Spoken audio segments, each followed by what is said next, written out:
abbootii qabeenyaa wajjin warra mootummaa wajjin irratti hojjenne nagaa buufne jechuudha. Kana dadhabnaan amma immoo sabaaf sablammoota keessaa iyyaala walitti qabanii ganda Oromootiin walitti buusuu jiran.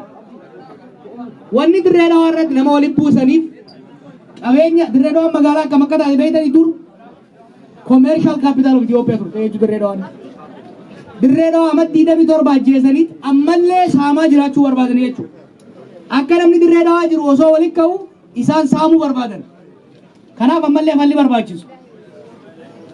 Iyyaala wal gahee nama cinqu qaamni mootummaa tarkaanfii akka fudhatu dhibba irra godhu tokko.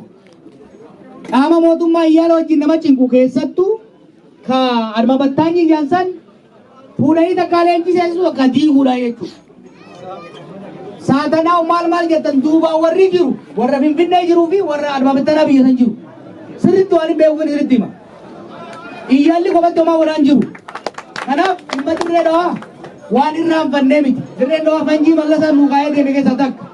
Ifirratti osoo dhoosin suuta dhoofne Dirree Dhawaa lammatas deebitee akkasiin kaatu. Magaalaa jabduu akka taatu irratti dalaguudha qabna. Kanaaf dhimmi Dirree Dhawaa saniin kan laalamu dhimmi polisii asii kaase waa'ee laga baatu dhaqee argeetiin jira.